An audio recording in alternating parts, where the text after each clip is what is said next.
దేవునికి మహిమ కలుగును గాక. ఆమేన్. కృతజ్ఞతాపూర్వకంగా ఈ సంతుష్టి భరితములు శిలువ ధ్యాన కూటములలో అనుదిన వాక్యము, అనుదిన ఆశీర్వాదము, అనుదిన అంతస్తు కలిగిన వారుగా ప్రభువు యొక్క పాదములు ఎదుట మనవులను విజ్ఞాపనలను అగుపరుచుకొనుటకు ప్రభు ఇచ్చిన సమయమును సద్వినియోగపరుచుకుని ఉన్న వారలారా, క్రీస్తు నాథుని కృపా సమాధానము మీకు తోడయుండును గాక. ఆమేన్. పరిశుద్ధ లేఖన భాగములో నుండి క్రీస్తు ప్రభువారి జన్మను ప్రవచించినట్లే మరణ ప్రవచనములను, స్వస్థత ప్రవచనములను కూడా ప్రభువారి యొక్క జన్మకు ముందు తన పరిశుద్ధ పుస్తకములో ఇమిడ్చి వేసిన భక్తుడైన యెషయా రాసిన గ్రంథము 53వ అధ్యాయము 5వ వచనమును చదువుకుందాము. మన అతిక్రమ క్రియలను బట్టి అతడు గాయపరచబడిను, మన దోషములను బట్టి నలుగగొట్టబడిను, మన సమాధానార్థమైన శిక్ష అతని మీద పడెను, అతడు పొందిన దెబ్బల చేత మనకు స్వస్థత కలుగుచున్నది. ప్రార్థన. మా తండ్రి అయిన దేవ, మా ప్రభుడైన దేవ, కేవలము మా కొరకు ఈ లోకమునకు దిగి వచ్చిన మా దేవ, నీకు అనేక వందనములు. నీ ప్రేమను వర్ణించుటకు మా నాలుక చాలదు, నీ మహిమను వివరించుటకు మా తలాంతు నిలువదు. నీ మహదైశ్వర్యము కలిగిన నీ పరలోక రాజ్యమును పొందుకొనుటకు మాకు ఈ దేహము సరిపోదు నాయనా. అందులకేనేమో ప్రభువా, నీ వాక్యము ద్వారా నీ నామమును గణపరచగలిగే నాలుకను, నీ మహిమను వివరించగలిగే తలాంతులను, నీవు కప్పిన వస్త్రముతో పరలోకమునకు చేరగలిగి అంతస్తును ఈ పరిశుద్ధ దినములలో మీరు మాకు ఇచ్చుచున్నారు. ఇచ్చిన ఈ బహుమానములతో పాటు తండ్రి, వెస్సులు పాటు గుణము కూడా మాకు లేకుండా చేసి త్వరపాటు గుణముతో తండ్రి నీ పరిశుద్ధ సన్నిధిలోనికి సిద్ధపడగలిగి నిజతత్వమును, నిజాయితీ కలిగినటువంటి మనస్సును ఎవరికి లేక ఉండి దానిని నిలుపలేకపోతున్నారో వారి అందరినీ అనుగ్రహింప చేసి వారి రోగములను కాదు నాయన, వారి యొక్క ఉద్దేశములను స్వస్థపరచమని యేసు నామములు వేడుకొనుచున్నాము తండ్రి. ఆమేన్. ప్రభువునందు దేవుని ప్రియబిడ్డలారా, సంఘమైన వారలారా, క్రీస్తు ప్రభు వారు 30 ఏళ్ల జీవితమును 40 దినాల పరిశుద్ధాత్మ అనుభవంలో ఏం చేశాను చెప్పండి? 40 దినాల పరిశుద్ధ అనుభవంలో 30 ఏళ్ల జీవితాన్ని విడిచిపెట్టేశారు. ఆ తరువాత 3 సంవత్సరాల జీవితాన్ని మాత్రమే మనకు పరిచయము చేసినట్లుగా మనం చూస్తున్నాం. ఇక్కడ మనం చూస్తే ఒక మనిషి పుట్టాక తన జీవితంలో 3 దశలను ప్రభు ఇచ్చారు. ఒకటి బాల్య దశ, రెండవది యవన దశ, మూడవది వృద్ధాప్య దశ. మీకు ఒక మాట చెప్పాలి, మీకు కూడా బాగా తెలుసు అనుకోండి. 18 ఏళ్ల వయసులో, అంటే యవ్వన వయసులో బాప్తిస్మం పుచ్చుకున్న తరువాత నీ బిగినింగ్ టు ఎండ్ అన్ని ప్రతి విషయాలు ఎక్కడ లెక్కింపబడతాయి అంట? ప్రభు యొక్క రిజిస్టర్ లో లెక్కింపబడతాయి. అంటే ఏంటి? నువ్వు బాప్తిస్మం పుచ్చుకున్నప్పటి నుంచి నువ్వు ఎవరి బిడ్డవైపోయావు? దేవుని బిడ్డవైపోయావు. కాబట్టి నీ లెక్కలు, వ్యవహారాలు, నీ జీవితము, నీ యొక్క ఆరోగ్యము, నీ బాగు, నీ చెడు, నీ ఆలోచన, నీ యోచన అన్ని ఎవరి లెక్కలో తీసుకుంటారు? ప్రభు లెక్కలో తీసుకుంటారు. అలాగే యేసుక్రీస్తు ప్రభు వారి జీవితంలో కూడా బాప్తిస్మానికి ముందున్న 30 సంవత్సరాల గురించి ఏ ప్రసంగంలో చెప్పరు. అమరబోతున్నా బాప్తిస్మకు ముందున్న 30 వర్షాల గురించి ఎవరు చెప్పరు. కేవలం చెప్పేది ఎందుకు చెప్పండి? 3.5 వర్షాల గురించి చెప్తారు. ఎందుకు అనగా ఒక గొప్ప మాట రాయబడి ఉంది. ఏంటి అనగా శరీరము సిద్ధంగా ఉంది, కానీ ఆత్మ సిద్ధంగా లేదు. ప్రభు వారికి నీవు నీ దేహాన్ని అప్పగించాలి, దానిని ఆలయంగా మార్చాలి. కాబట్టి నీ ఆత్మను అప్పగించాలి, దానికి వస్త్రమును ఇవ్వాలి. కాబట్టి అందుకే దైవజనులైన దేవదాసయ్య గారు ఈ పరిశుద్ధ వర్తమానానికి పెట్టిన పేరు కాయములు గల, అనగా గాయములు గల కాయము అని పేరు పెట్టారు. ఏంటండి? గాయములు గల కాయము అని పేరు పెట్టారు. కాయం అంటే ఏంటి? శరీరం. ఈ శరీరములకు దెబ్బ తగిలితే గాని దీనికి ఏం కలగదు చెప్పండి? ఏం కలగదు? ఉన్నత స్థితి కలగదు. ఇక్కడ ఎవరైనా చూడండి, పుట్టినప్పటి నుండి ఉన్నత కోటీశ్వరుడైనా సరే దెబ్బ తగలక మానదు, రక్తము రాక మానదు. దేవుని ప్రియలారా, ఇక్కడ మనము చూసినట్లయితే మన అతిక్రమ క్రియలు బట్టి ఆయన గాయపరచబడిను, మన దోషములను బట్టి బలులు కొట్టబడిను, మన సమాధానార్థమైన శిక్ష అతని మీద పడిను, అతడు పొందిన దెబ్బల చేత మనకు స్వస్థత కలుగుతున్నది. అక్కడ వాక్యాన్ని బట్టి చూసినట్లయితే ఆదికాండము 2వ అధ్యాయము 21వ వచనమును చూసినప్పుడు, ఆదికాండము 2వ అధ్యాయము, దేవుడైన యెహోవా ఈ గాఢ నిద్రను కలుగజేసి అతడు నిద్రించినప్పుడు అతడి ప్రకటి ఎముకలను ఒక దానిని తీసి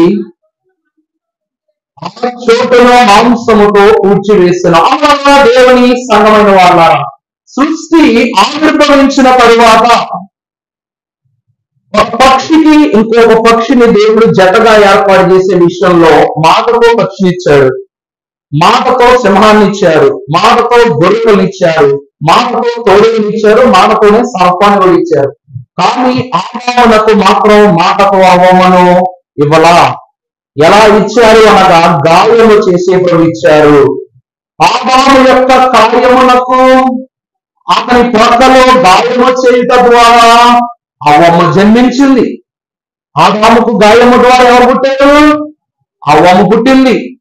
అవ్వమ్మ పుట్టినప్పుడు పుట్టిన అవ్వమ్మ తరువాత ఈ గాయాన్ని దేవుడు ఏం చేశారంట? పూడ్చివేశారు. ఈ దినమున మన యొక్క అంశం ఏమిటి అంటే, పడిన గాయమును మాంపి వేయగల తండ్రి అని పాడుకుంటాం. పడిన గాయమును మాంపి వేయగల తండ్రి యేసు ప్రభువా హితబోధకుండా దోషములను క్షమించి వృధా చెల్లకుండా. దేవుని ప్రియ ద్వారా ఆదాము యొక్క గాయము అవ్వమ్మ జన్మల ద్వారా జరిగింది. అంటే భార్య రావటం అతనికి ఏం చేసి వచ్చింది? గాయము చేసి బయటకు వచ్చింది.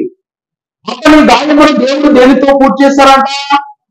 మాంసంతో పూడ్చారట. అంటే అవ్వమ్మ జన్మల నిమిత్తము కలిగిన గాయము ఆదాము యొక్క మాంసముతోనే మరలా పూడ్చివేశారు. దేవుని ప్రియ ద్వారా మొదటిగా చూస్తే ఆదామునకు జరిగిన గాయం.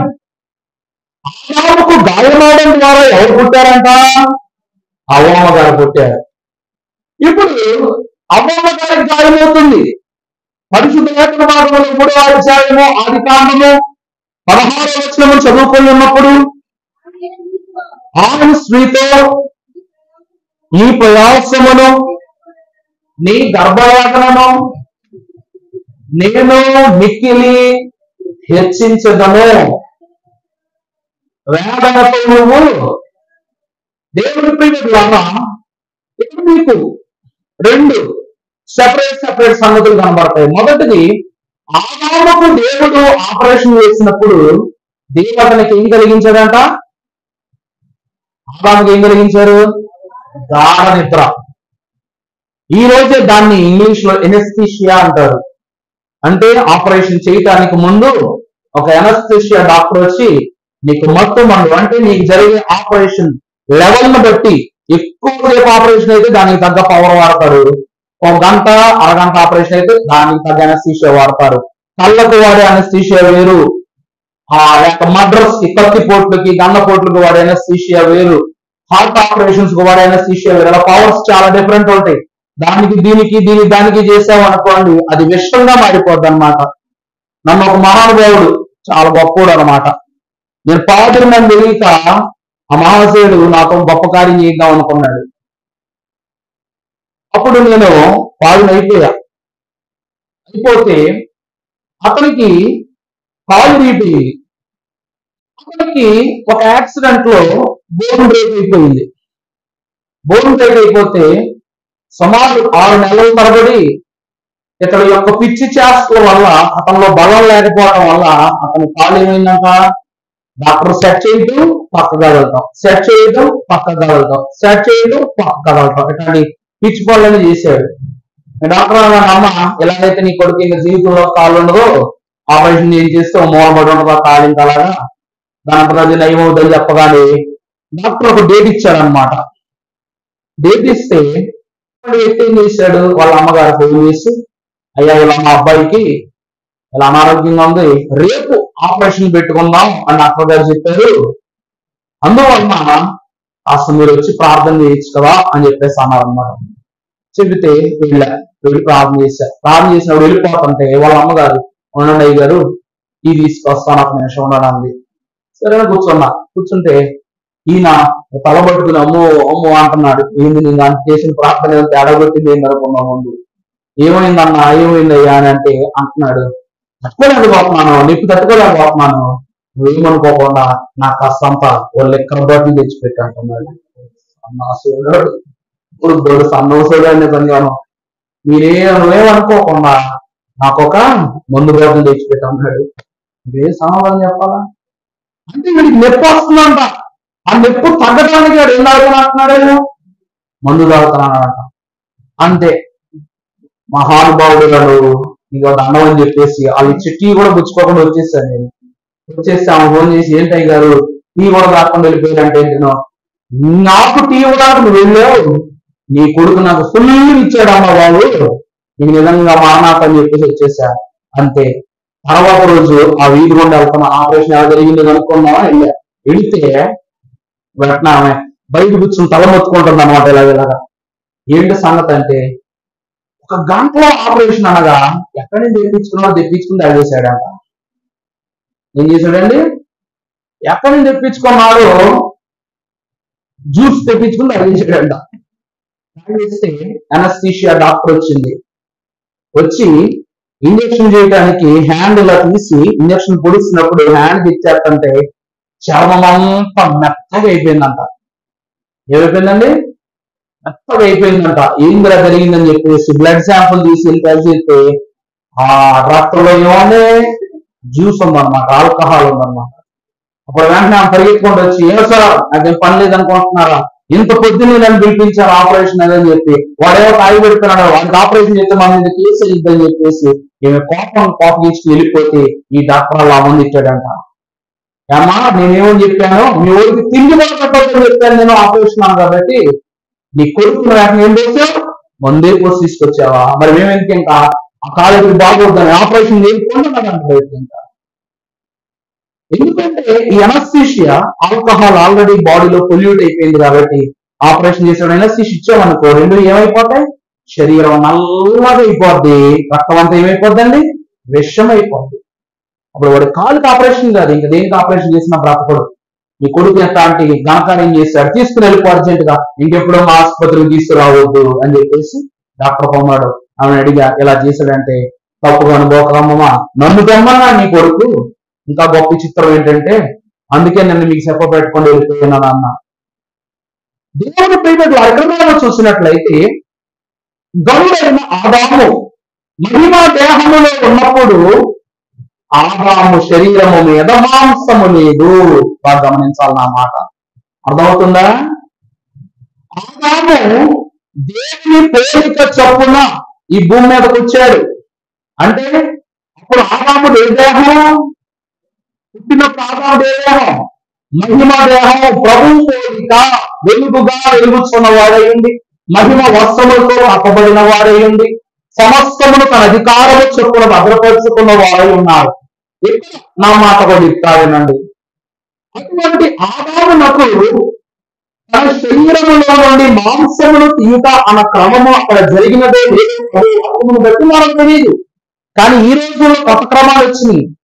మనిషి గుండెకి జంతువుల గుండెలు పెడతారు. తెలుసా మీకు ఈ మాట? మీకు బాగా తెలిసినటువంటి ఫిల్మ్ యాక్టర్ ఏఎన్ఆర్ అక్కినేని నాగేశ్వరరావు, ఆయనకు 8 నెలలకు ఒకసారి ఏం చేస్తారంట, హార్ట్ ట్రాన్స్ప్లాంట్ జరుగుతుంది అన్నమాట. అంటే అక్కడ ఎక్కువ కాలం బ్రతకడం కోసం తన హార్ట్ ఫెయిల్ అయిపోతే కృత్రిమ గుండె కూడా అతను సెట్ అవ్వలేనందుకు ఒక రేర్ జాతి కోతి యొక్క గుండె తీసుకొచ్చి అక్కినేని నాగేశ్వరరావుకి ఫిట్టింగ్ చేశారనమాట. ఆ గుండెతో సుమారు 14 సంవత్సరాలు బ్రతికాడు. అక్కినేని నాగేశ్వర ఎంతకాలం బ్రతికాడండి? 14 సంవత్సరాలు బ్రతికాడు. ఈ రీతిగా మనం గమనించినప్పుడు ఏదైనా వనమనందున్న ఆదామునకు మాంసము ఇచ్చే విషయంలో దేవుడు జీవులనైనను వాడుకొని ఉండవచ్చు, లేక దేనినైనాను వాడుకొని ఉండవచ్చు. కానీ అబ్బమ్మ దగ్గరకు వచ్చేసరికి గాయమైంది. కానీ ఈ గాయము మహిమ దేహములో ఉన్నప్పుడు జరిగిన గాయము కాదు. ఆమె అంటాడు, నీ గర్భ వ్యాధులను నేను అధికము చేస్తున్నాను, ఇది శాపముతో కూడిన గాయం.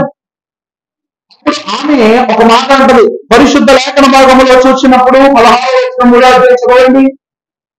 అది కాండం, స్త్రీతో నీ ప్రయాసముతో నేను మిక్కిలి రక్షించదును, పొందువు నీ భర్త కదా. అప్పుడు నిన్ను ఆయన ఆదాముతో నీవు నీ భార్య మాట విని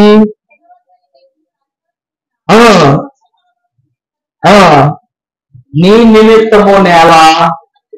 ప్రభువు నన్ను దేవుని ప్రియలా ఇక్కడ జరిగిన మొత్తం ఆదాము ఎవరు తప్పు చేయలేదు. ఆదాము తప్పు చేస్తాడని అంటారు కానీ ఆదాము తప్పు చేయలే. ఆదాము చెప్పినట్లుగానే చేశాడు. అక్కడ అబద్ధం చెప్పలా, నిజమే చెప్పాడు. నువ్వు ఇచ్చిన ఈ స్త్రీయే నాకు ఈ పండు తినిపించిందని చెప్పాడు. కారణం ఏమిటి అనగా, మహిమ దేహముల నుండి తీయబడిన మహిమ దేహ రూపదారులైన అవ్వమ్మగారు ఈ యొక్క సైతాను చపటాన్ని పెట్టుతున్న ఫలము ద్వారా ఏమైపోయింది, పాప దేహంలోకి మారిపోయింది. ఆ మారిపోవటాన్ని బట్టి దేవుడు ఎక్కడ నుండి కూడా ఆమెను శిక్షించడానికి ఏమి లేదు, దేవునికి అధికారం లేదు. కారణం ఏమిటి అనగా, మానవుని యొక్క దేహము నుండి వస్తే మానవుడు అనిపించుకుంటారు. కానీ దేవుని వద్ద నుండి మనం వచ్చాం కాబట్టి మనం ఏమై ఉన్నాం చెప్పండి అమ్మా, దేవుని వై ఉన్నాం. మీరు ఆ విషయంలో సందేహపడక్కల్లా. దేవుని వాక్యము మానవుని నుండి వచ్చిన వాడు మానవుడను, మనము దేవుని నుండి వచ్చాం కాబట్టి. అందుకే మిమ్మల్ని దోమల కంటే పై నుంచానని చెప్పారు ప్రభు, కిందంచలా. మన ఆయన తండ్రి కుమారుడు దేవుడు ఉన్నాడు కనుక ఆయన ద్వారా వచ్చిన మనమును దేవుళ్ళమే. ఆయన పరిశుద్ధుడు కనుక మనము పరిశుద్ధులమే. ఆయన దేవుడు కనుక మనము దేవుళ్ళమే. ఆయన పరలోక రాజ్యవాసీయుడు కనుక మనమును పరలోక రాజ్యవాసీయులమే.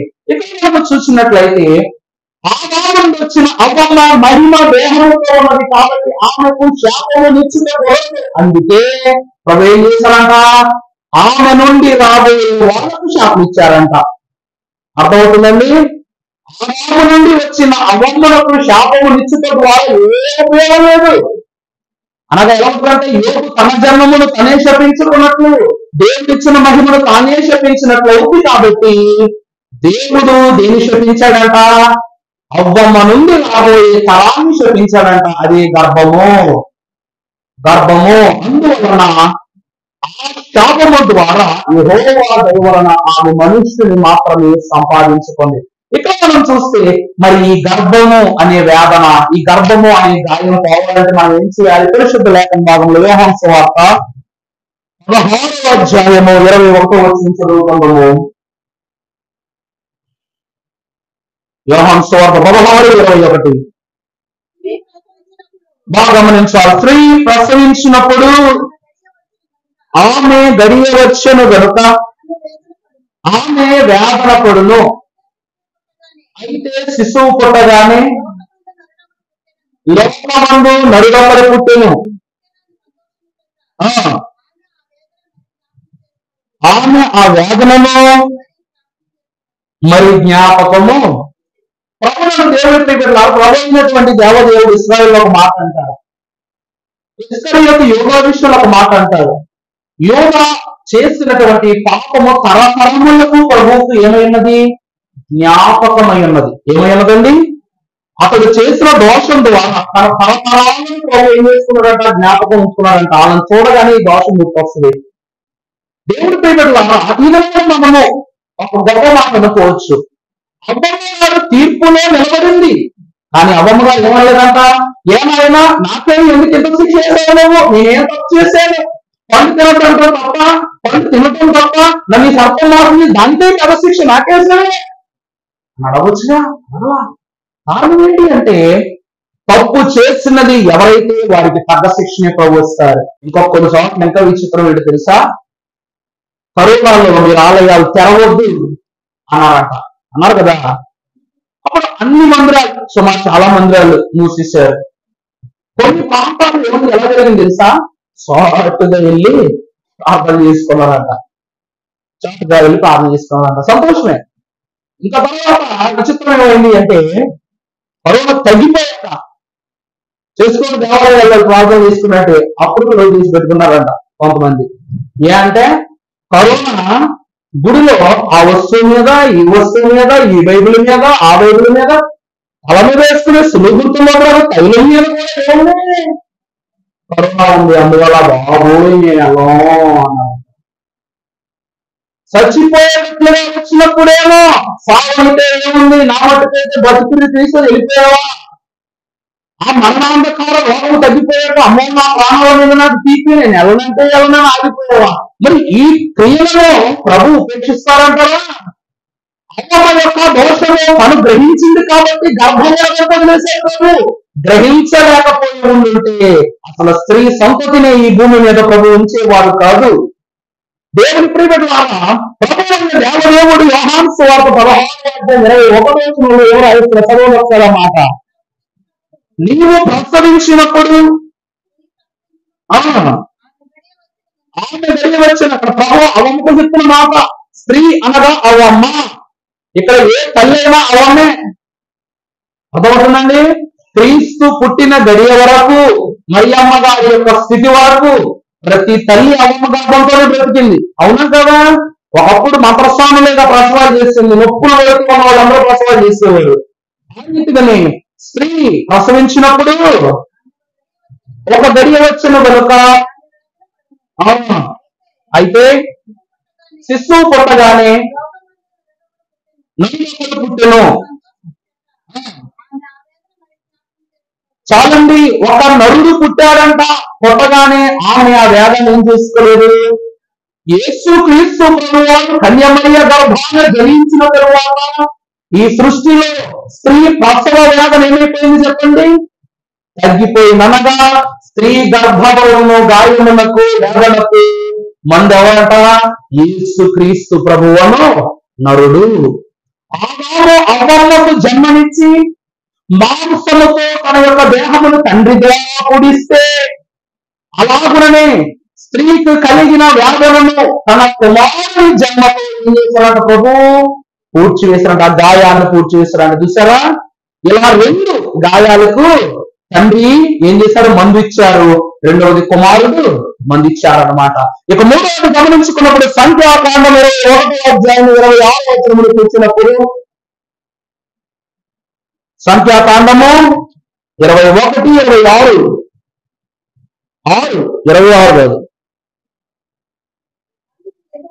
అందుకు యెహోవా ప్రజలలోనికి తాపకరమైన సర్పములను పంపెను, అవి ప్రజలను కలవగా ఇశ్రాయేలీయులలో అనేక.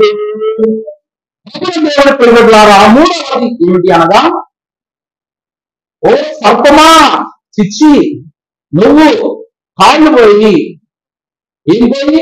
కాళ్ళు పోయి, చేతులు పోయి, అతి అసహ్యముగా అన్ని జంతువులలో కల్లా హీనమైన దానిగా ఉంటావు. శాపము పొందుకున్న పాము ఏం చేసిందంట? దారి తప్పిన ఇశ్రాయేలీయులను ఎందులో పెట్టింది? దారిలో పెట్టింది. ప్రభువునందుకు ఇలాగా మొదటిది ఆదాము యొక్క నుండి వచ్చిన అవ్వమ్మ మనకి ఏం చెప్పింది అనగా, సృష్టికి ప్రారంభ గాయమైంది. రెండవది అవ్వమ్మ గాయము గర్భమునకు గాయమైంది. మూడవ గాయము ఎవరి గాయమైంది? సర్ప గాయం అన్నమాట. దేవుని యొక్క వాక్యములో మనము చూసినప్పుడు ఈ సర్పము అన్నిటికంటా హీనమైనది. ఆ సర్పముని సేనాయి పర్వతమునకు కాపలాగా ఉంచుతున్నారని ప్రభు. ఆ సర్పాలను ఏం చేశారండి? సేనాయి పర్వతము చుట్టూ కాపలాగా ఉంచుకున్నారట. ఒకటి కాదు, రెండు కాదు, బోళ్ళని పావులు. మీకు తెలుసో లేదు, ఈ ప్రపంచంలో ఐరోపా ఖండం ఆ ఏరియాలో ఒక దీవంతా పాములే ఉంటాయి. ఒక దీవంతా పావులే. అవి బయటకు రావు, లోపలికి వెళ్ళినోళ్ళు బయటకు రారు. ఆ యొక్క దీవి నుండి కొన్ని మిషన్ల ద్వారా పాములను సేకరించి ఏం చేస్తారు?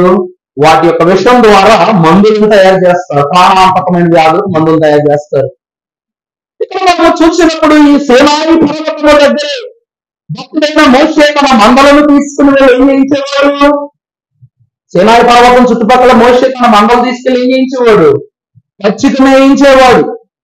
సుమారు 40 సంవత్సరాలు అలాగే అదే పచ్చికను సేనాయి పర్వతం పరిసరంలో వేయించారు. ఒక్క సర్పమైన మోషేను కాటేసిందా? ఒక్క సర్పమైన కాటువేల. కానీ తన జనమని చెప్పబడిన ఇశ్రాయేలీలను అక్కడ ఉన్న పాపకరమైన సర్పములన్నీ వచ్చి ఏం చేసింది చెప్పండి? కాటు వేసి మరణపు గాయమును చేసే సర్ప గాయము, కాటు. ఈ గాయము జరిగినప్పుడు ప్రభు అంటున్నారన్నమాట ఒక మాట మోషేతో. ఏంటి ప్రభు? ఆ మోషేకి అనుమానం వచ్చిందంట. ఆయన ఇంతకాలం నుండి నేను ఇక్కడ ఉంటున్నా, నా మామయ్యని ఇద్దరు ఇక్కడే ఉంటున్నాడు, నా భార్య తన సహోదరులైన వారు ఇక్కడ ఉంటున్నారు, ఎంతో మంది ఇక్కడ ప్రవేశిస్తున్నారు, కానీ ఎప్పుడు వారి మీద ఈ దాడి నువ్వు చేయించలేదు.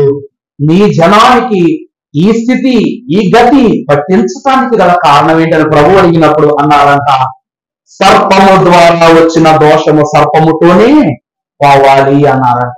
ఏమన్నారండి? ఇక్కడ మనం చూస్తే కొన్ని చోట్ల మీకు బాగా అర్థమవుద్దు అనుకుంటున్నాను నేను, కొన్ని పాము కాట్లకు విషయం ఉండదు. ఈ భూమి మీద కొన్ని పాము కాట్లకు విషయం ఉండదు, కానీ దానికి విరుగుడు ఒకటి. ఏ పాము కాటేసిందో ఆ పామే విషం లాగేసుకోవాలి. అలాగే ఏ పాములు ఏం చేస్తాయా? భూమి మీద ఏ పాము అలా చేయదు. ఎందుకంటే పాలు పోసినవే పాములు కాటేస్తాయి. ఎలాంటి కాటేసిన పాము విషయాన్ని తీసుకోవడం తీసుకోరు. ఇక్కడ ఏదైనా మనలో సర్పము కాటు ద్వారా ఆ పాపంలో పడిపోయారు. ఆ పాపము ఇశ్రాయేలీయులకు వారసత్వంగా వచ్చేసింది. అందువలన దేవుని పర్వతము ఏదేను వనము రెండు ఒకటే. నా మాట ఆలోచిస్తున్నారు మీరు? ఏదేను వనము దేవుని తోట, పర్వతము దేవుని యొక్క కోట. దేవుని పర్వతం ఏంటండి? దేవుడు నివసించు స్థలం. అటు ఏదేనులో ప్రభు ఉన్నారు, ఇటు హోరేగు మీద ప్రభు ఉన్నారు. ఇక్కడ చూస్తే ఏదేనులో పాపము జరిగి ఏదేను వనమును కోల్పోయారు కాబట్టి హోరేగునకు వెళ్ళగలిగే ఆశీర్వాదాన్ని కోల్పోయారు. అందువలన అక్కడే జరగవలసిన ఒక నిబంధన ఏమిటి అనగా సర్పపాటు ద్వారా జరగవలసిన తీర్పు. అందువలన ప్రభు ఏం చేశారు చెప్పండి? అక్కడ ఉన్న అన్ని సర్పాలను ఉపయోగించుకున్నారు ప్రభు. ఒకటి కాదు, రెండు కాదు, చుట్టుపక్కల ఉన్న అన్ని సర్పాలను ఇశ్రాయేలీయుల మీదకు విడిచిపెట్టి వారు ఆ సర్పము చేత కాటువేయబడి మరణించే సమయంలో ప్రభు ఏం చేశారంట? ఎత్తడి సర్పమును చేయించి అక్కడ నిలువ పెట్టారు. సర్ప గాయమునకు ఏది విరుగుడు? సర్పమే విరుగుడు. ఇది 3వ గాయం. ఇక్కడ మనం చూసినట్లయితే 21వ అధ్యాయము 8వ వచనంలో చూసినప్పుడు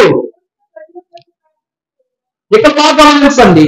ప్రార్థన చెయ్యగా నీవు, తాపం అంటే ఏం చెప్పండి? ఏంటండి? గట్టి చెప్పాలా మాట మీద అసలు తట్టుకోలేని బాధ. ఇక్కడ మోషే తన హృదయంలో ఈ పరిస్థితిని చూసి తాను సహించలేనటువంటి స్థితిని గమనిస్తూ మోషే ప్రభు ఎదుట కన్నీరుతో ప్రార్థన చేసినప్పుడు ఆ సర్ప విషముతో వేదన పడుతున్న వారందరికీ ప్రభు ఒక సలహా ఇచ్చారు మోషే ద్వారా. ఏమిటనగా, నువ్వు ఒక ఎత్తడి సర్పాన్ని చేయించి అక్కడ నిలిచిపెట్టు. దేవుని ప్రేమ ద్వారా పరిశుద్ధులకు దేవదేవుని వాక్యం చూస్తే ఇత్తడి బలిపీఠ భాగము. ఇత్తడి ఏంటండి? బలిపీఠంలో ఒక భాగం. మొట్టమొదటిగా కర్రలను తొలగించాలి. మొట్టమొదటి ఏం చేయాలండి? కర్రలను జోడించాలి. దాని చుట్టూ ముందు ఏం చేయాలి? ఎత్తటి రేకులను పొదగాలి. అంటే ఏంటి?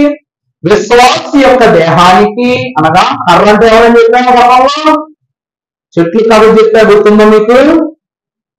గుర్తుందా లేదా? ఆడోళ్ళు గుర్తుండదు, మగోళ్ళు గుర్తుండదు. చెట్లు కదండి, కొమ్మ కర్ర కాదు చెప్పా, గుర్తుందా?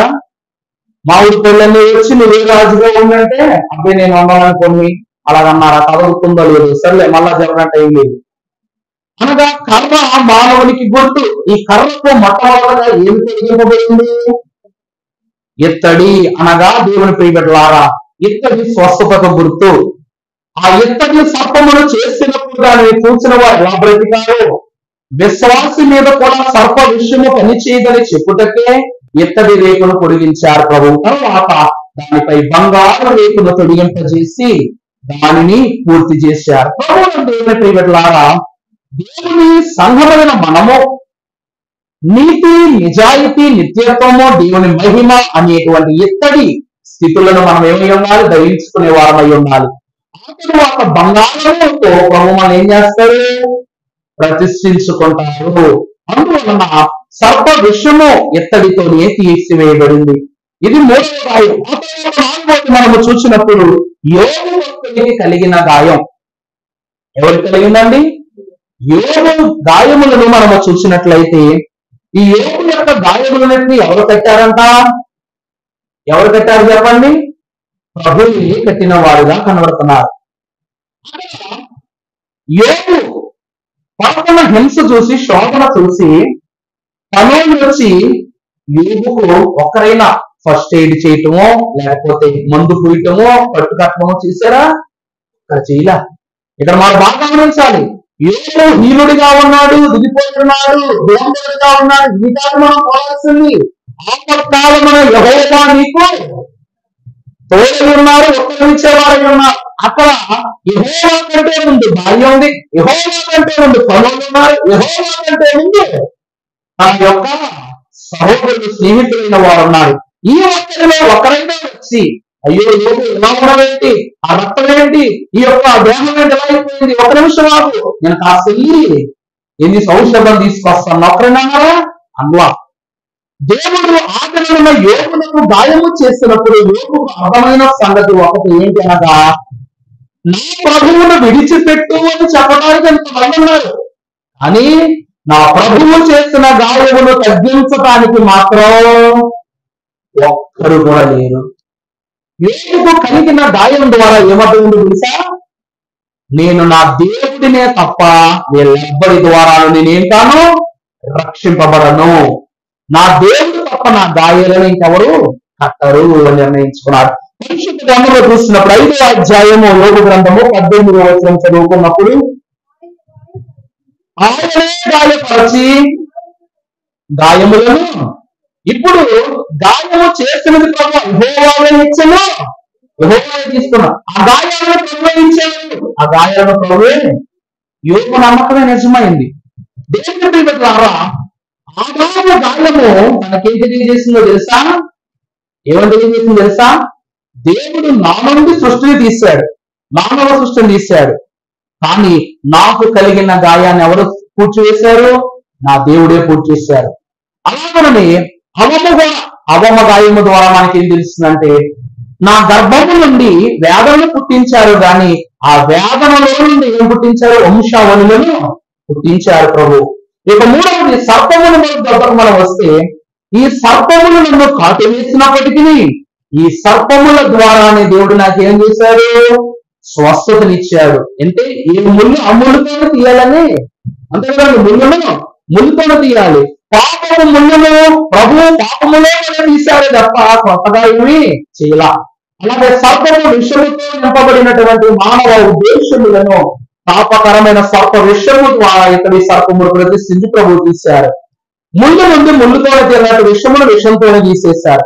ఇక యోగు దగ్గరకు వచ్చేసరికి గాయము చేసే ప్రభువే నా గాయాన్ని కట్టేవారై ఉన్నారు. ఇక్కడ ముళ్ళే ప్రభువే దెబ్బ కొట్టారు, ప్రభువే దెబ్బను తీసేశారు. కానీ ఆ దెబ్బను మీద తారము జల్లింది మాత్రం ఎవరంటారా? భార్య, పనివారు, స్నేహితులు, సాతాను అందరూ. ఇస్తున్నాడు తెలుసా అండి. ఒకసారి నేను ట్రాఫిక్ సిగ్నల్ లో ఉన్న రాజమండ్రి దగ్గర, సంతోషం నేను ప్రాంతం నుంచి వస్తాం అనమాట. వస్తూ ఉంటే స్కూల్ బస్ ఆగింది. ఈ మధ్య స్పెషల్ క్లాసులు ఎక్కువైపోయినాయి కాబట్టి 7 గంటలకు 7:30 రోజున పిల్లలు. స్కూల్ బస్ ఆగితే కొంతమంది పిల్లలు బాగా దిగేస్తారు.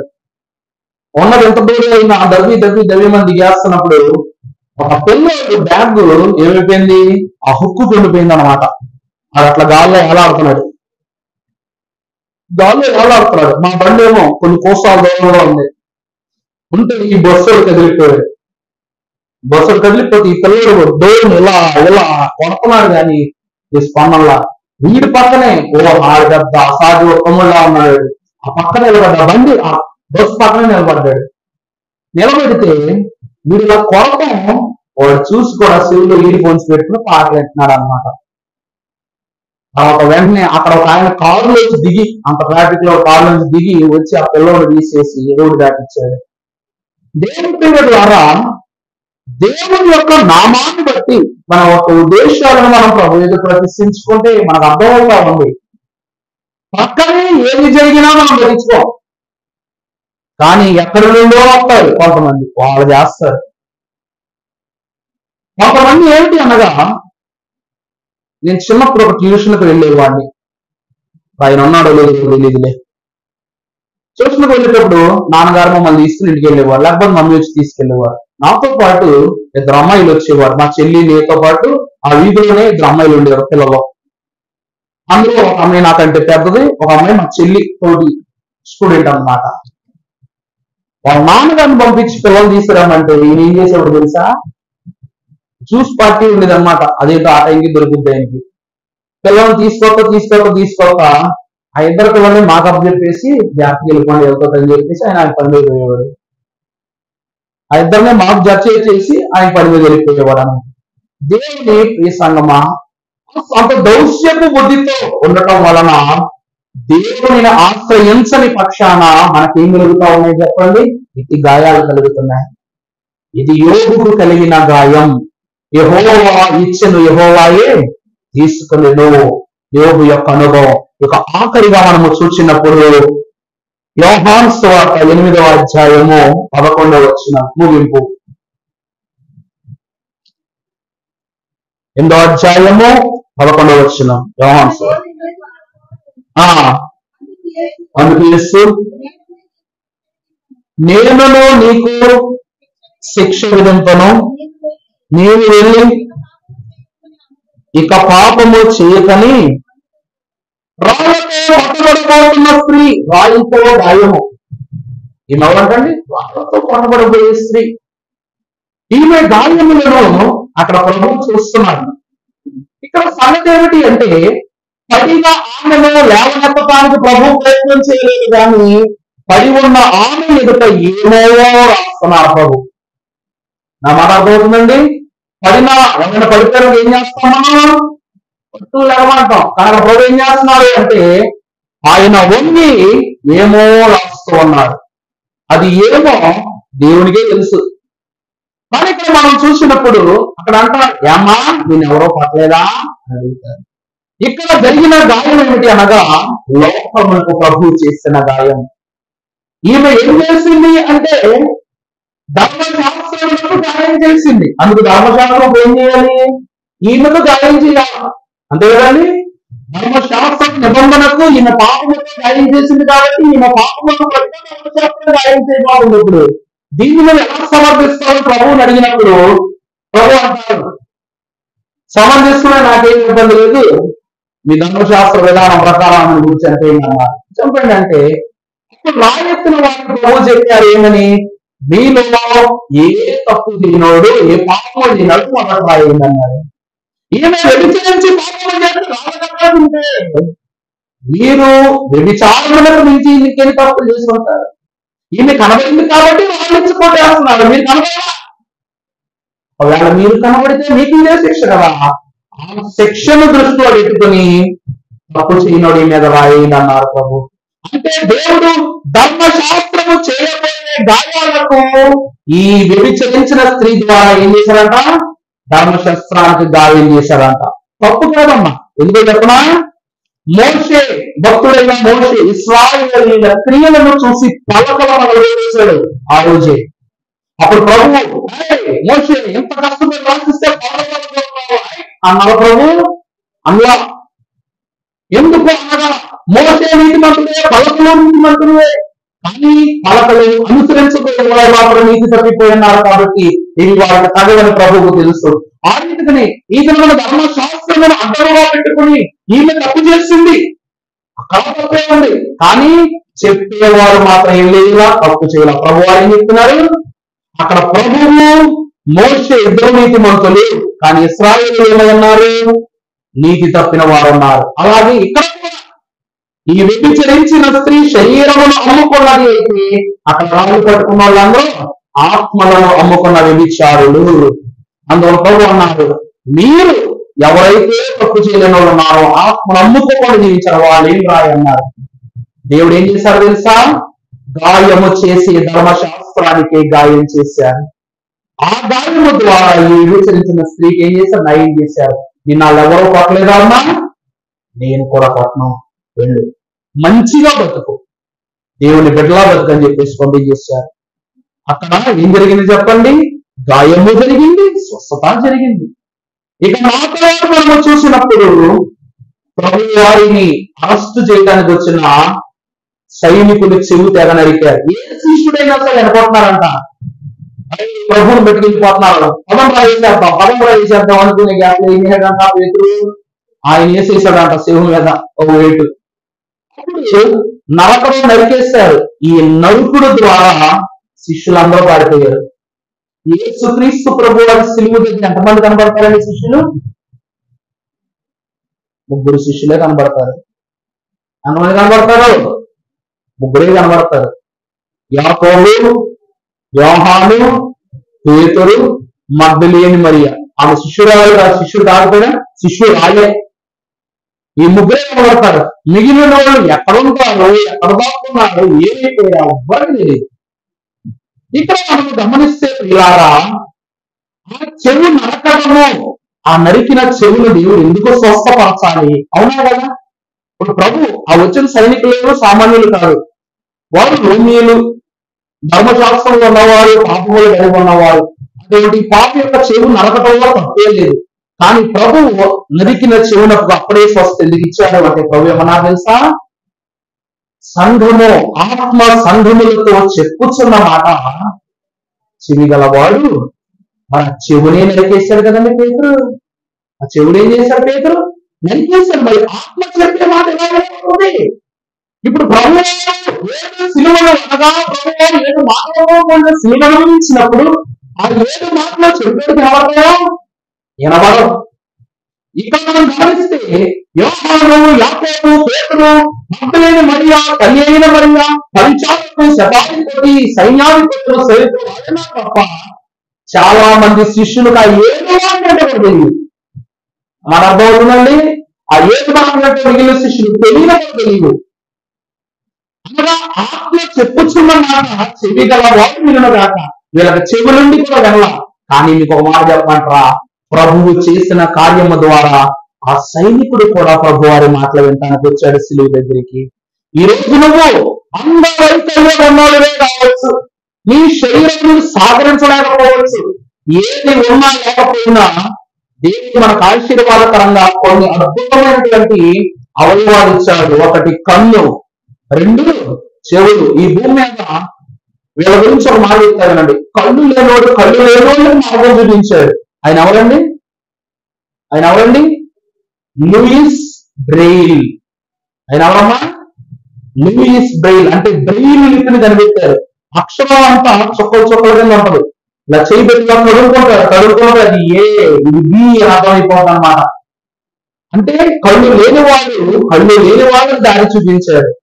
అలా ఇంకొకటి చూస్తే మొత్తం యావత్ ప్రపంచంలోని ఒక సూపర్ ఫ్లూటిస్ట్ అనమాట. పిల్లల గ్రోగుతాడు. ఆయన ఎవరో తెలుసా? పుట్టు చెవిటోడు. పుట్టుకతోనే ఆయన ఎవరు చెప్పండి? చెవిటోడు. అలాంటి చెవిటి వాడు తన ఊదేటువంటి ఫ్లూట్ యొక్క స్వరం తనే వినలేడు, కానీ అది విన్న వాళ్ళందరూ అబ్బో అంటారు తప్ప అబ్బే అందరూ. ఇలాగనే మానవుని యొక్క లోపము తనకు శాపముగా ఉన్నప్పటికీ దేవుని యొక్క వాక్కులను అనుసరించిన విశ్వాసికి శాపము కాకూడదు కనుక స్వస్థత కార్యము, పాపము నిమిత్తమున్న స్వస్థత కార్యములు నరకబడిన చెవును మరలా ప్రభు ఆ వ్యక్తికి అందించారు. ఎందుకంటే ఆత్మ యొక్క వాక్కులను అప్పుడు విననివాడిగా ఉండకూడదు కనుక చెవి నరకబడిన గాయము చేయబడిన చెవికి స్వస్థ ఇచ్చారు ప్రభు. ఇంకా మనము చూసినట్లయితే మనకు బాగా తెలిసి యేసు ప్రభు వారికి శరీరం మీద 39 గాయాలు, 5 గాయములు. ఆ తర్వాత ఆఖరిగా మన గాయం. ఎవరి గాయం అండి? మన గాయం. లేఖన భాగంలో ఇర్మియా గ్రంథం 17వ అధ్యాయం 9వ వచనం, హృదయమన్నిటికంటే మోసకరమైనది, అది ఘోరమైన వ్యాధి గలది, దాన్ని గ్రహింపగల వారెవరు? చదవండి. అది ఘోరమైన వ్యాధి గలది ఎవరు? ఒకని ప్రవర్తనను బట్టి వాని క్రియల ఫలము చొప్పున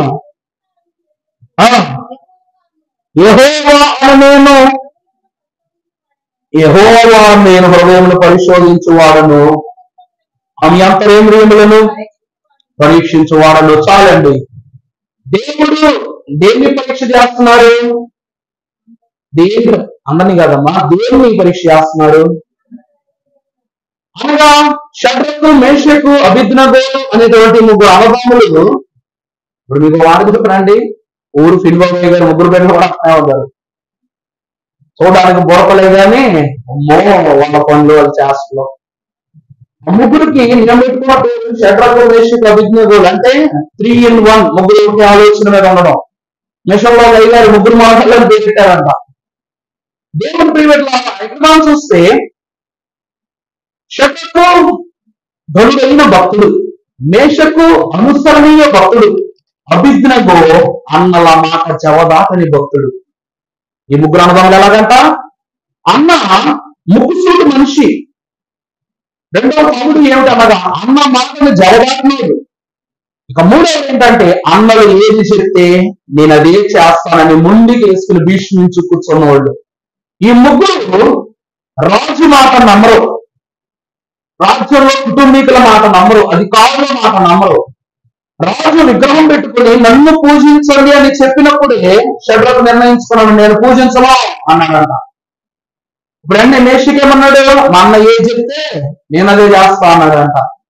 అబేద్నెగో అన్నాడు, నా అన్నలకు ఇష్టము కాని దానిని నేను ఆమోదింపజాలనని 3 ప్రాణత్యాగంలో సిద్ధపడ్డారు. దేవుని ప్రియమైన హృదయం అన్నిటికంటే మోసకరమైంది. షడ్రకు హృదయం మోసంగా ప్రవర్తించిందంటే మేషకు, అబేద్నెగోలు కూడా ఏమైపోతారు? మోసగాలైపోతారు. అంటే ఇంట్లో ఒక ఫ్యామిలీ ఒక అబద్ధం మీద ఉందనుకుందా, తర్వాత భర్త ఒక చిన్న అబద్ధం భార్యకి చెప్పాడు అనుకోండి, అది ఏమవుద్ది? అదే మాట పిల్ల చెవులో ఊదుద్ది భార్య. ఈ పిల్లలు వెళ్ళి స్కూల్లో ఊదుతారు, వాళ్ళు టీచర్ దగ్గర ఊదుతారు, అమ్మ వెళ్ళి ఊదుతారు చెప్పండి, ఇంకా స్కూల్ మాత్రం ఊదుతారు. అప్పుడు ఒక గొప్ప మాట వస్తుంది మనకు అనమాట, అబద్ధాల పంపం అంటే. ఒకప్పుడు రాజమండ్రి ఏమనేవారంట? కలహాల పంపని. ఎందుకు అనగా దైవజన దేవదాసయ్య గారు బైబిల్ విషయంలో అందుకున్నది రాజమండ్రిలోనే, కానీ ఆ కలహముల, ఆ యొక్క విచ్ఛిన్నముల, ఆ యొక్క ప్రయాణంలో ప్రభువాలకు వంశకుండా ఆయన ఎక్కడ తీసుకొచ్చారు? గుంటూరు తీసుకొచ్చేసారు. ఈ రోజు మన అధినాయకుల ద్వారా ఆ కలహాల పంపగా ఎలా మారిపోయింది? కోలాహలాల పంపగా మారిపోయింది అన్నమాట. కలహాలు ఏమైపోయినాయి? కోలాహలంగా మారిపోయింది. ఇప్పుడు అద్భుతమైన సభలను, అద్భుతమైన కార్యక్రమాలు, అద్భుతమైన సేవా కార్యక్రమాలను ఈస్ట్ గోదావరిలో నిర్వహిస్తున్నారు, మిషన్లో పేరు ప్రఖ్యాతులు గాంచే రీతిగా. ఇక్కడ మనం చూసినట్లయితే ప్రభునందు ప్రియ విశ్వాసులారా, నీ హృదయమే నీకేమై ఉన్నది? కలహమై ఉన్నది, కలహాల కొంప. అందుకే నీ హృదయములో నేను నివసిస్తానంటున్నారు. ఈ కలహాలలో ప్రభు నివసించడానికి ఇష్టపడరు. అందుకే దీన్ని నాకివ్వు, నేను బాగు చేస్తానంటున్నారు. దీనిని బాగు చేసి కోలాహలాల గంపగా మారుస్తారు. అందులో శ్రేష్టమైన ఈవులు ఉంచుతారు ప్రభు. ఉంచిన ఆ ప్రభువు మళ్ళీ ఏం చేస్తారంట మహిమ మేలులతో అలంకరిస్తారట. శత్రుకు ఒక్కసారి గాని ఈ హృదయాన్ని చెడుగా తలంచుకునే ఉండుంటే మేషకు అభిజ్ఞులు కూడా ఏమైపోదు, పాపల పడి పొదుపునే ఉన్నా. ఒక అబద్ధం చెప్పారు అనుకుందాం, అబద్ధాన్ని మీరు నమ్మారు, ఇంకక్కడితో ఆగో, అబద్ధాలు నేను పుట్టిస్తూనే ఉండాలి, మీరు వింటూనే ఉండాలి. ఆఖరికి సంఘమే ఏమైపోద్ది, దేవుని సన్నిధిలో సంఘం ఏమైపోద్ది, ఒక అబద్ధంగా మిగిలిపోద్ది. అది నిజము, అది నిఖేటుగా ఉన్నా, వినడానికి కష్టంగా ఉన్నా, ఎలా ఉన్నా కష్టంగా అనిపించినా సరే స్థిరముగా నిలిచిపోద్ది. యేసుక్రీస్తు ప్రభువారు నిజం చెప్పారు కాబట్టి శిష్యులు వదిలేసి వెళ్ళిపోయారు దేవాలయం నుంచి. ఏం మాట్లాడుతున్నావయ్యా, నువ్వు లేకపోతే రక్షణ లేదా మాకు, నువ్వు లేకపోతే మార్గం లేదా మాకు అని ప్రభువు చెప్పినప్పుడు నువ్వే మార్గం ఇస్తానంటున్నావు, నువ్వే సత్యం ఇస్తానంటున్నావు అంటే ఎవరు దేవుడు కావాలని ప్రార్థించి వెళ్ళిపోయారు. కానీ అదే శిష్యులు మళ్ళీ ఎక్కడికి వచ్చారు, దేవుని దగ్గరికి వచ్చారు. అదే శిష్యులు కొండ మీదకి వచ్చారు, అదే శిష్యులు నావలోకి వచ్చారు, అదే శిష్యులు శిలువ దగ్గరికి వచ్చారు, అదే శిష్యులు పరలోక సింహాసనం దగ్గరికి కూడా చేరుకుని పోయి 24 పెద్దల్లో ఒకలుగా మిగిలిపోయారు. దేవుని ప్రియుల ద్వారా శత్రుకు నిలబడ్డాడు కాబట్టి మేషకు అనుసరించాడు, మేషకు అనుసరించాడు కాబట్టి అభిజ్ఞతో ఆదేశించాడు, ఆమోదించాడు. ఈ ముగ్గురు నిర్ణయంతో అగ్నిగుండం మీద నిలబడ్డారు. తోసినోడు కాలిపోయాడు కానీ పడ్డోడు మాత్రం అలా. ఇక్కడ విచిత్రం చెప్తారు, గమనించండి. మనిషి కాలిపోవడం వేరే, కాలిపోకపోవడం వేరే విషయం, కానీ వారి ఒంటి మీద దుస్తులు కూడా కాలిపోలేదు.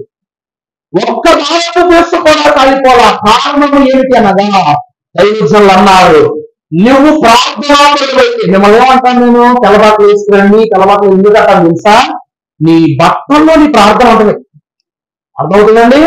నువ్వు ఏ బట్టలు వేసుకుని ప్రార్థన చేస్తావు. ఒక తల్లి ప్రార్థన చేసుకుంటున్నాను సన్నిధిలో చేసుకుంటుంటే ఆమెకు తెలియకుండా బోర్డు అంత కన్నీరు ఆమె యొక్క చీర మీద పడిపోయిందంట. చీర మీద పడిపోతే అది తీసుకుని వెళ్ళి ఏం చేసిందంట, ఆమె సరిగా చూసుకోక దాన్ని ఒక పక్కన ఆరబెట్టింది. వెంటనే ఉతికేయంగా ఒక పక్కన ఆరబెట్టిందంట. ఒక పక్కన ఆరబెట్టినప్పుడు సేపటికి తర్వాత ఇప్పుడు వెళ్ళిపోయిన తర్వాత ఉతుక్కున్నప్పుడు ఆ చీర మీద మరక అలాగే ఉందంట. ఆ చీర మీద ఆ మరక అలాగే ఉందంట. ఆ మరకను క్షుణ్ణంగా చూస్తే ఆ మరక సిలువు బొమ్మలా వచ్చి పడిందంట. ఎలా పడిందండి? సిలువు బొమ్మలు. అంటే నీ కన్నీరు సిలువకు సాక్ష్యమైంది, నీ దుస్తులే దానికి రుజువైంది కనుక ఆమె ఆదనము నుండి ఎంతటి గొప్ప సన్నిధి కూటమైనా చిన్న సన్నిధి కూటమైనా ఆ వస్త్రాన్ని పడి జాగ్రత్తగా వాడటం ఉపయోగించిందంట. అందుకే ప్రియులారా, తెల్ల బట్టల్లో నీ ఆత్మ ఉంటుంది, తెల్ల బట్టల్లో నీ ప్రార్థన ఉంటుంది, తెల్ల బట్టల్లో నువ్వు ఆ సమయంలో పడి ప్రసవ్యాధి అక్కడే ఉంటుంది. అందుకే కదా ప్రభు వారి బట్టలను ముట్టుకున్నవాడు స్వస్థపరచబడ్డాడు, దైవజనుని బట్టలు ముట్టుకున్నవాడు స్వస్థపరచబడ్డాడు. ఆ రీతిగానే శద్రకు మేషకు యొక్క నిర్ణయం ఆ బట్టల్లో ఉంది, వారి యొక్క తెగింపు ఆ బట్టల్లో ఉంది, దేవుని పట్ల కలిగిన విశ్వాస స్థితి ఆ బట్టలో ఉంది. కాబట్టి వారు ఏమైపోయారంట, అగ్నిలో పడ్డప్పటికీ వారి బట్టలు కాలవా, వారు కాలవా, వారిని నెట్టిన వారు కాలిపోయారు.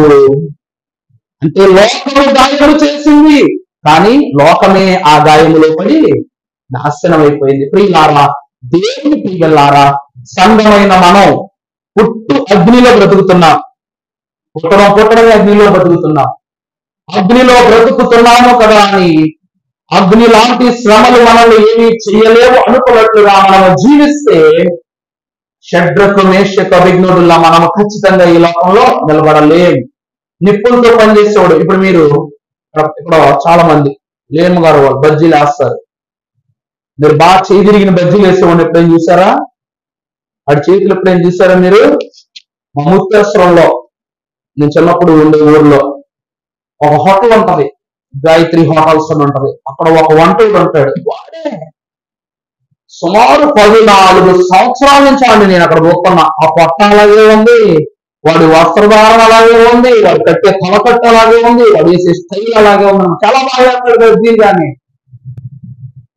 వాడు చెయ్యి ఎలా ఉంటుందంటే, ఒకరోజు చికాకు పుట్టి ఒక బిందుని ఇలా కొట్టాడు అనమాట.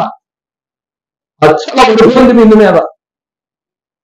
ఇంకొకటి ఇలా వేస్తూ వాడు తన చెయ్యి నూనెలోకి వెళ్ళిపోతుంది, వేడి నూనెలోకి వెళ్ళిపోతుంది, కానీ వాడి చెయ్యి కలపలా.